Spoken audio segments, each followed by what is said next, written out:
3 ದಿನಗಳ ಪರ್ಯಂತರವಾಗಿ ನಡೆದಂತ ಈ ಜ್ಞಾನ ಯಜ್ಞ ಕಾರ್ಯಕ್ರಮದ ವೇದಿಕೆ ಮೇಲೆ ಆಸೀನರಾಗಿ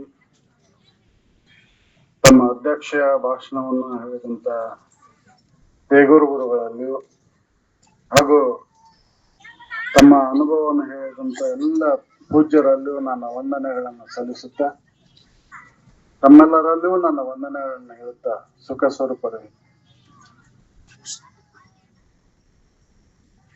14 ಪ್ರಶ್ನೆಗಳನ್ನ ಬಗ್ಗೆ ಕೋರ್ಕಪ್ ಸರ್ ಮಾತಾಡಿದ್ರು.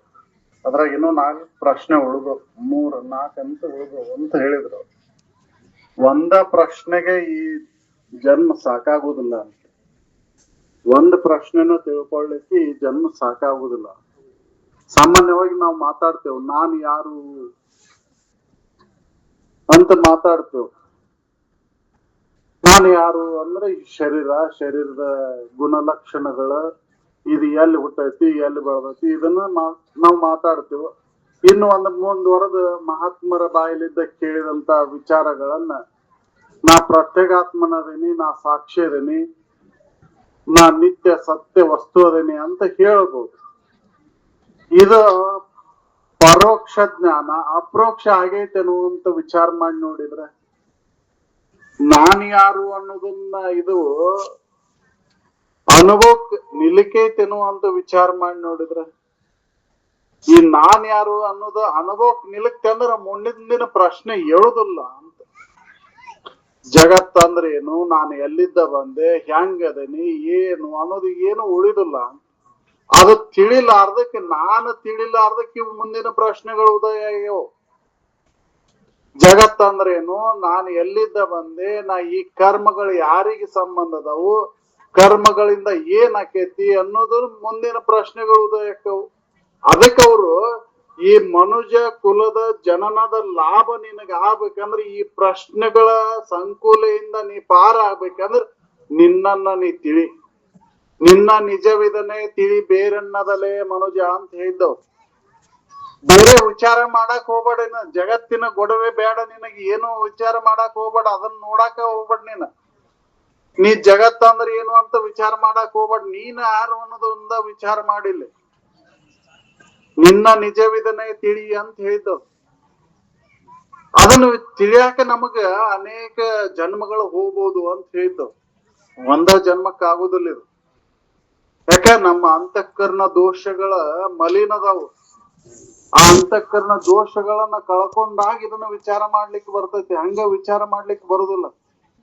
ಕಾಮ ಕ್ರೋಧಾದಿಗಳಂತಕ್ಕಂತ ವೈರಿಗಳ ಒಳಗ್ ಮನೆ ಮಾಡಿ ಕುಂತಾವು. ಅವು ಇನ್ನು ಒಳಗ್ ಇಟ್ಕೊಂಡು ನಾನ್ ಯಾರು ಅಂತ ವಿಚಾರ ಮಾಡ್ಲಿಕ್ಕೆ ಆಗೋದಿಲ್ಲ. ಅವನ್ ಕಳ್ಕೋಬೇಕಲ್ಲ, ಅವನ ಕಳ್ಕೊಂಡಾಗ ಅಲ್ಲಿ ವಿಚಾರ ಹತ್ತತಿ. ಅದಕ್ಕೆ ಮಹಾತ್ಮರ ಮೊದ್ಲೇಕ ದೋಷಗಳನ್ನ ಕಳ್ಕೊ ನೀನು. ಹಂಗೆ ಇದನ್ನ ವಿಚಾರ ಮಾಡಕ್ ಹೋಗ್ಬೇಡ. ಜಗತ್ತಿಂದ ನೋಡ್ಕೊಂತ ಹೋದ್ರ ಜಗತ್ತು ನೀ ನೋಡ್ತಿ ಅಂತ ಕಾಣ್ತೈತಿ. ಅದ ನೀನ ನೋಡ್ಲಿಲ್ಲ ಅಂದ್ರೆ ಜಗತ್ತೆಲ್ಲಿ, ನಿದ್ದೆ ಒಳಗೆ ಎಲ್ಲಿ ಹೋಗಿತ್ತಾಗಾರ ವಿಚಾರ ಮಾಡಿ ನೋಡಿದ್ರ, ಎಚ್ಚರಿಕೆ ಬಂದ್ಮೇಲೆ ಇಷ್ಟೆಲ್ಲ ಮಾತಾಡ್ತಿಯಲ್ಲ, ನಿದ್ದೆ ಒಳಗೆ ಎಲ್ಲಿ ಹೋಗಿತ್ತಿದು?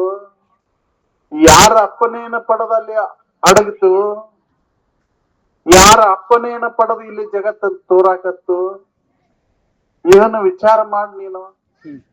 ಇದನ್ನ ನೋಡಿದ್ರೆ, ವಿಚಾರ ಮಾಡಿ ನೋಡಿದ್ರೆ ಕನಸು ಅನ್ನೋದು ಅತ್ಯಂತ ಕನಿಷ್ಠ ಅವಸ್ಥೆ ಅಂತ ಹೇಳಿದ್ದವು. ಇದ ನಾವು ಏನಂತ ತಿಳ್ಕೊಂಡ್ಬಿಟ್ಟೆವು, ಇದ ಸುಖದಾಯಕ ಐತಿ, ಇದ ಸುಖ ಕೊಡ್ತೈತಿ ಅಂತ ತಿಳ್ಕೊಂಡ್ಬಿಟ್ಟೆವು ಎಚ್ಚರಿಕೆ ಅವಸ್ಥೆನ. ವಿಚಾರ ಮಾಡಿ ನೋಡಿದ್ರೆ ಇದರಂತ ಕೆಟ್ಟ ಅವಸ್ಥೆ, ದುಃಖಕರ ಅವಸ್ಥೆ ಬೇರೆ ಯಾವ ಕನಸುನು ಕೂಡ ಇಲ್ಲ. ಕನಸಿನ ವ್ಯವಹಾರ ಎಚ್ಚರಿಕೆ ಬಂದ್ ಹೇಳ್ತಿ, ಎಚ್ಚರಿಕೆಯ ವ್ಯವಹಾರ ಏನಾರ ಕನಸಿನಾಗ ಹೇಳಲಿಕ್ಕೆ ಬರ್ತೈತೇನು ಅಂತಂದ್ರ ಇಲ್ಲ. ಯಾವ್ದನ್ನ ನೀ ಹೇಳ್ತೀಯೋ ಅದ ಶ್ರೇಷ್ಠ ಆಕೈತಿ. ನಿದ್ದೆ ಅನುಭವವನ್ನು ಬಂದು ಎಚ್ಚರಿಕೆಗೆ ಹೇಳ್ತಿ, ಆದ್ರ ಎಚ್ಚರದವನ್ನ ಹೋಗಿ ನಿದ್ದೆ ಒಯ್ಯುದಿಲ್ಲ. ಅದಕ್ಕಿದು ಕನಸಿಗೂ ಕೂಡ ಸಮ ಆಗುದಿಲ್ಲ ಅಂತ ಹೇಳಿದ್ದು ಎಚ್ಚರಿಕೆ ಅವಸ್ಥೆ. ಅಷ್ಟೊಂದು ದುಃಖಕರ ಐತಿ, ಕಷ್ಟ ಐತಿ ಅಂತಿತ್ತು. ಅದನ್ನ ನಂಬ್ಕೊಂಡು ನೀ ಜನ್ಮವನ್ನ ಸಾಗ್ಸಾಕತ್ತಿಯಲ್ಲ, ನೀನ್ ಎಂತ ದುರ್ದೈವಿ ಅಂತ ಅವ್ರು ಹೇಳ್ತಾರ. ಇದನ್ನ ವಿಚಾರ ಮಾಡಿ ನೋಡ್ಕೋ. ನೀನ್ ಯಾರ ಅನ್ನೋದನ್ನ ಮೊದ್ಲೇಕ್ ತಿಳ್ಕೊ. ಈ ಶರೀರ ಅಂದ್ರೆ ಹೆಂಗ ಐತಿ ಅನ್ನೋದನ್ನ ಇದನ್ನ ಮೊದ್ಲೇಕ್ ತಿಳ್ಕೊಂಡೆ ಅಂದ್ರ ಉಳ್ಕಿದ್ದೆಲ್ಲವೂ ಮಿಥ್ಯೆ ಆಗತ್ತ. ಇದನ್ನ ಸತ್ಯ ಅಂತ ಹಿಡ್ಕೊಂಡ್ ಕುಂತಿ ಅಂತ ಈ ಜಗತ್ತೆಲ್ಲ ಸತ್ಯದಂತೆ ತೋರಾಕತ್ತೈತಿ. ವ್ಯಾವಹಾರಿಕ ಸತ್ಯತ್ವ ಬುದ್ಧಿ ಒಳಗಾಗಿ ಇದ ಕರೆ ಅಂತ ಹೊಂಟಿ ನೀನು. ಇದ್ರ ಶರೀರ ಮೊದ್ಲೇಕ್ ಏನೈತಿ ಅಂತ ತಿಳಿದ್ ತನು ಇದೇನು ಅಂತ ವಿಚಾರ ಮಾಡೇವನ್ ನಾವು ಇಲ್ಲ. ತನು ಇದೇನು ಎನ್ನೋಳು ಬಂದಿತ್ತೆ ಅಂತಕ್ಕೆ ಈ ಭಾವ, ಶರೀರ ನಾನನ್ನುವಂತ ಭಾವ ಯಾಕೆ ಬಂತು, ಇದನ್ನ ವಿಚಾರ ಮಾಡ್ಬೇಕಾಗೈತಿ. ಇಲ್ಲಿ ನಾವು ಜ್ಞಾನವನ್ನ ಅಜ್ಞಾನದಿಂದ ಬಳಲಾಕತ್ತೇವು, ದುಃಖವನ್ನ ಅನುಭವಿಸಕತ್ತೇವು, ಅದಕ್ಕೆ ಜ್ಞಾನ ಬೇಕಾಗೈತಿ. ಅಂತ ಜ್ಞಾನ ಎಲ್ಲಿ ಸಿಗ್ತೈತಿ ಅಂದ್ರ ಅನುಭವಗಳ ಸಂಘದೊಳಗೆ ಸಿಗ್ತೈತಿ. ಅದಕ್ಕೆ ಮೇಲಿಂದ ಮೇಲೆ ನೆಪ ಮಾಡಿಕೊಂಡು ಅನುಭವಗಳ ಸಂಘದೊಳಗೆ ನೀ ಇರು ಅಂತೇಳಿ ನಾವು ಏನ್ ಮಾಡಾಕತ್ತೇವು ಅಂತಂದ್ರ ಇವು ಕಾಮಾದಿಗಳಿಗೆ ಒಳಗಾಗಿ, ಕಾಮ ಕ್ರೋಧಾದಿಗಳಿಗೆ ಒಳಗಾಗಿ ಜನ್ಮ ಜನ್ಮಾಂತರ ತಿರುಗುವಂತ ಪರಿಸ್ಥಿತಿಗೆ ಒಳಗಾಗ್ಯವು. ಅದಕ್ಕೆ ಅವನ್ ದೂರ ಮಾಡ್ಕೋಬೇಕಾಗಿತ್ತು. ಯಾಕೆ ಜನ್ಮಾಂತರಗಳು ಬರ್ತಾವ ಅಂತಂದ್ರ ಅದಕ್ಕೆ ಹೇಳಿದ್ದವ್ರು ನಿಜಗುಣಗಳು ಸ್ಪಷ್ಟವಾಗಿ ಹೇಳ್ಯಾರ. ಜೀವ ಸಂಬೋಧನಾ ಸ್ಥಳದೊಳಗೆ ಹೇಳ್ಯಾರ ಯಾಕೆ ಜನ್ಮಾಂತರಗಳು ಬರ್ತಾವ ಜೀವನಿಗೆ. ಇರೋದು ಸದ್ರೂಪ ವಸ್ತು ತಾನ ಇದ್ದು ಕೂಡ ಇದು ಯಾಕೆ ಕರ್ಮಕ್ಕನುಸಾರವಾಗಿ ಜನ್ಮಗಳು ಬರ್ತಾವು.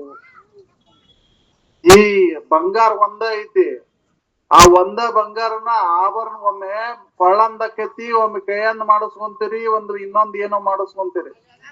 ಬಂಗಾರ ಬದಲಾವಣೆ ಆಗ್ಲಿಲ್ಲ. ಹಾಗೆ ಸದ್ವಸ್ತು ಅನ್ನೋದು ಒಂದ ಐತಿ, ಆಕಾರಗಳು ಭಿನ್ನ ಭಿನ್ನ ರೂಪವನ್ನ ಪಡಿತಾವ, ಆಕಾರಕ್ಕೆ ಹೆಸರುಗಳದಾವ, ಆಕಾರಕ್ಕೆ ಕರ್ಮ ಐತಿ. ಆದ್ರೆ ಬಂಗಾರಕ್ಕೆ ಏನು ಆ ಕರ್ಮದ ಕಾಟ ಅರ್ತಿಲ್ಲ. ಅದಕ್ಕೆ ನಮ್ಮ ನಿಜವನ್ನ ನಾವು ಅರಿಬೇಕಾಗೈತಿ. ಇಲ್ಲಿ ಮನುಷ್ಯ ಜನ್ಮಕ್ ಬಂದ್ಮೇಲೆ ನಾನ್ ಯಾರಂತ ವಿಚಾರ ಮಾಡ್ಬೇಕಾಗೈತಿ. ಇದು ದಿನನಿತ್ಯದಲ್ಲಿಯೂ ಈ ವಿಚಾರ ಎದ್ದ ತಕ್ಷಣ ಇದನ್ನ ವಿಚಾರ ಮಾಡ್ಬೇಕಾಗೈತಿ ಅಂತ ಹೇಳ್ತಾರ ಅವ್ರು. ಬರೇ ಒಂದ ದಿನದ ಕೆಲಸ ಅಲ್ಲಿದು, ಒಂದ ತಾಸಿನ ಕೆಲಸ ಅಲ್ಲದು. ಆವಿಷ್ಯವಿರೋದ್ರ ತನಾನು ಈ ವಿಚಾರದೊಳಗ ಕಾಲ ಕಳಿ ಅಂತ ಹೇಳ್ತಾರ. ಅಂದ್ರ ಹೊಳಿತು, ಹೊಳಿಲಿಲ್ಲ ಅಂದ್ರೆ ಇಲ್ಲ ಅಂತ ಹೇಳ್ತಾರ ಅವ್ರು ಮಹಾತ್ಮರು ಅನುಭವಗಳು. ತಿಳಿದ್ರ ತಿಳಿತು, ತಿಳಿಲೇ ಇಲ್ಲ ಅಂದ್ರೆ ಇಲ್ಲ ಇಲ್ಲ ನಿನಗಿದ. ನೀನ್ ಯಾರ ಅನ್ನೋದು ಆವಿಷ್ಯವಿರುತ್ತ. ನಾನು ಇದನ್ನ ವಿಚಾರ ಮಾಡಿದ್ರ ತಿಳಿತೈತೋ ಇಲ್ಲೋ ಗ್ಯಾರಂಟಿ ಇಲ್ಲ. ಮತ್ತಿನ್ನು ಬರೇ ಒಂದ್ ಅವಸ್ಥೆ ಒಳಗಿಂದ ಬರೇ ಇದನ್ನ ಅನ್ಕೊಂಡು ಜನ್ಮವನ್ನ ಕಳೆದ್ರೆ ಎದಕ್ ಬಂತು ಮನುಷ್ಯ ಜನ್ಮ, ಎಂತ ಮಾನವ ಜನ್ಮ.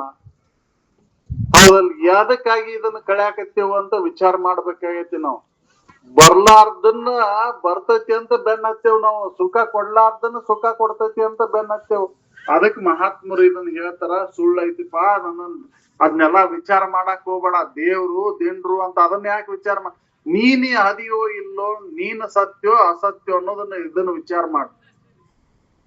ಈ ಶರೀರ ಸತ್ಯ ಐತೋ, ಈ ಶರೀರದ ಆಗು ಹೋಗುಗಳನ್ನ ಅರಿತಕ್ಕಂತ ಅರು ಬೇರೆ ಐತಲ್ಲ ಆದ ಸತ್ಯ ಐತೋ ಅಂತ ಈ ವಿಚಾರವನ್ನ ಒಂದ ಮಾಡೋಣ.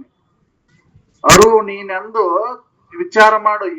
ಯಾರು ನಾನು ಅಂತ ಅವ್ರ ಗುರುಗಳು ಹೇಳ್ತಾರಲ್ಲ, ಅರುವ ನೀನದೀಪ, ಅರು ತಾನೆಂದು ನಂಬಿ ನಿಂದೊಡೆ ಮುಕ್ತಿ ಪರತಿಲ್ಲ ಎಂಬುದೇ ನಿಗಮಗಳ ಉಕ್ತಿ ಐತಿಪ.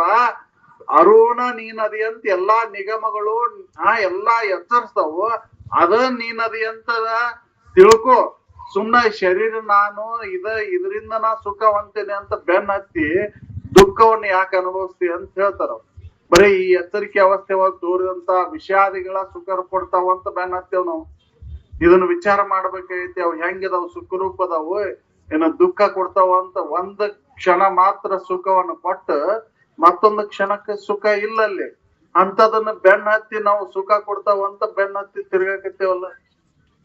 ಅದಕ್ಕ ಪಶುತ್ವ ಅನ್ನೋದು ದೂರ ಆಗ್ಬೇಕು. ಅವಕ್ಕೂ ವಿಚಾರ ಮಾಡುವಂತ ಶಕ್ತಿ ಇಲ್ಲ. ಮನುಷ್ಯನಿಗೆ ವಿಚಾರ ಮಾಡುವಂತ ಶಕ್ತಿ ಐತಿ. ಅದಕ್ಕೆ ಮನುಷ್ಯ ಜನ್ಮ ಶ್ರೇಷ್ಠ ಅಂತ ಹೇಳಿ. ಅಂತ ಮನುಷ್ಯ ಜನ್ಮವನ್ನ ಪಡೆದು ಬಂದು ಕೂಡ ಇಲ್ಲಿ ನಾನ್ ಯಾರಂತ ವಿಚಾರ ಮಾಡ್ಲಿಲ್ಲ ಅಂತಂದ್ರೆ ವ್ಯರ್ಥ ಹೋಗ್ಬಿಡ್ತೈತಲ್ಲ. ಮತ್ ಎಂತ ಜನ್ಮ ಬರ್ತೈತಿ ಹೇಳಲಿಕ್ ಬರುದಿಲ್ಲ. ಮಾಡಿದಂತ ಕರ್ಮಕ್ಕನುಸಾರವಾಗಿ ಯಾವ ಯಾವ ಜನ್ಮಗಳು ಬರ್ತಾವ ಹೇಳಲಿಕ್ಕೆ ಬರುದಿಲ್ಲ. ಅದಕ್ಕೆ ಒಳ್ಳೇದನ್ನ ಮಾಡ್ಬೇಕಾಗೈತಿ. ನಡೆ ಶುದ್ಧ ಇರ್ಬೇಕಾಗೈತಿ, ನುಡಿ ಶುದ್ಧ ಇರ್ಬೇಕಾಗೈತಿ, ಆಲೋಚನೆಗಳು ಶುದ್ಧ ಆಗ್ಬೇಕಾಗೈತಿ. ಮೊದ್ಲೇಕ್ ಒಳಗಿಂದ ಬರ್ಬೇಕಾಗೈತಿ, ಆಲೋಚನೆಗಳ ಶುದ್ಧ ಆಗ್ಬೇಕಾಗೈತಿ, ಸದ್ಭಾವವನ್ನ ತಾಳ್ಬೇಕಾಗೈತಿ.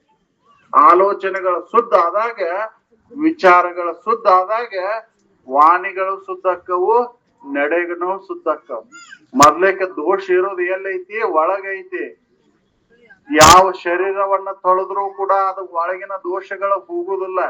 ಒಳಗಿನ ದೋಷಗಳನ್ನ ಕಳ್ಕೋಬೇಕಂದ್ರ, ಮನಸ್ಸಿನ ದೋಷಗಳನ್ನ ಕಳ್ಕೋಬೇಕಂದ್ರ ಸಚ್ಚಿಂತನೆ ಒಳಗ ತೊಡಗ್ಬೇಕಾಯ್ತು. ಅಂದ್ರ ಮಾತ್ರ ದೋಷಕ್ಕವು. ಅವಾಗ ವಾಣಿನೂ ಶುದ್ಧಾಕತಿ, ಶರೀರ ದೋಷಗಳು ಶುದ್ಧಾಕ್ಕವು. ಅದಕ್ಕ ತಪಸ್ಸು ಅಂತಂದು. ಅಂತ ತಪಸ್ಸನ್ನ ಮಾಡ್ಲಿಕ್ಕೆ ಬಂದಂತ ಶರೀರವನ್ನ, ಇದನ್ನ ಉಪಾಧಿಯನ್ನ ಎದಕ್ ಕಳ್ಯಾಕತ್ತೀವ ಅಂತ ನಮ್ಮನ್ನ ನಾವ ಪರಿಶೀಲನೆ ಮಾಡಿ ನೋಡ್ಕೊಂಡಾಗ ಅದು ಹೊಳಿತೈತಿ. ಅಂತ ನಮ್ಮನ್ನ ನಾವ ತಿರುಗಿ ನಿಂತು ನೋಡ್ಕೋಬೇಕಾಗೈತಿ, ಅವಲೋಕನ ಮಾಡ್ಕೋಬೇಕಾಗೈತಿ. ನಾನ್ ನಡೆದಂತ ಬಂದ ದಾರಿ ಹೇಗೈತಿ ಅಂತ ನಾವು ನೋಡಿದಾಗೆ ನನ್ನ ದೋಷಗಳ ಬರ್ತೈತಿ, ಅಂದಾಗ ತಿದ್ದುಕೊಂಡಾಕ್ ಬರ್ತೈತಿ. ನೋಡ್ಲೇ ಇಲ್ಲ ಅಂತಂದ್ರ ನಿನ್ನೆ ಮಾಡಿದಂತಾಗೆ ನಿನ್ನೆ ಅಂತ ಇವತ್ತಿನಂತೆ ನಾಳೆ, ಹೋದ ವರ್ಷ ಮಾಡಿದ್ದ ಇದ ವರ್ಷ, ಈ ವರ್ಷ ಮಾಡಿದ್ದ ಇದ ವರ್ಷ, ಹಿಂಗ ಜನ್ಮಾಂತರಗಳನ್ನ ಕಳಿಯಾಕತ್ತೇವ್ ನಾವು. ಅದಕ್ಕೆ ಒಂದ್ ಸ್ವಲ್ಪ ನಿಲ್ಬೇಕಾಗೈತಿ. ಮೆಲ್ಲನೆ ಒಳ ಸರಿಯುತ್ತಾ ವಿಚಾರ ಮಾಡಿ, ನೀನು ಒಳಗ್ ಹೋಗು, ನೋಡು ಯಾರು ನೀನು ಅಂತ ವಿಚಾರ ಮಾಡು. ಒಳ್ಳೆ ವಿಚಾರವನ್ನ ಮಾಡ್ತಾ ನೀನಿ ಅಲ್ಲದನ್ನ ಕೈ ಬಿಟ್ಕೋಂತ ನಿನ್ನ ನಿಜವನ್ನ ನೀ ಪರೀಕ್ಷೆ ಮಾಡಿ ತಿಳಿದೆ ಅಂದ್ರ ನಿನಗೆಲ್ಲ ಇವೆಲ್ಲಾ ತೋರಿಕೆಗಳು ಸುಳ್ಳಾಕತಿ. ಅವಾಗ ನೀನ್ ಒಬ್ನ ಉಳಿತೀಯ. ಸಾಕ್ಷಿ ಸ್ವರೂಪ ಕೇವಲ ನಿರ್ಗುಣಶ್ಚ. ಅದ್ ಹೆಂಗೈತಿ ಅಂದ್ರೆ ಯಾವ ಗುಣಗಳನ್ನ ಅವಲಂಬಿಸ್ಕೊಂಡಿಲ್ಲದು ನಿರ್ಗುಣ ಸ್ವರೂಪ ಐತದು. ಅದೇ ಸಚ್ಚಿದಾನಂದ ನಿತ್ಯ ಪರಿಪೂರ್ಣ ವಸ್ತುನೇ ನೀನದು ಎನ್ನೋದು ಖಾತ್ರಿ ಆಗುತ್ತ. ಅಂತ ಒಂದು ಆನಂದ ಸ್ಥಿತಿಯನ್ನ ಹೊಂದ್ಲಿಕ್ಕೆ ಬಂದಂತ ಈ ಮನುಷ್ಯ ಜನ್ಮವನ್ನ ಸದಾಕಾಲ ಚಿಂತನೆ ಒಳಗ್ ತೊಡಗಿ, ಅಜ್ಞಾನವನ್ನ ದೂರ ಮಾಡ್ಕೊಂಡು, ಸಂಶಯ ವಿಪರೀತ ಭಾವನೆಯನ್ನ ತೊಲಗಿಸಿಕೊಂಡು, ಆ ಅತ್ಯಂತ ದುಃಖ ನಿವೃತ್ತಿಯನ್ನ ದೂರ ಮಾಡ್ಕೊಂಡು ಪರಮಾನಂದವನ್ನು ಹೊಂದೋನು ಅಂತ ಹೇಳುತ್ತಾ ನಾನು 1-2 ಮಾತನ್ನ ಮುಗಿಸ್ತೇನೆ.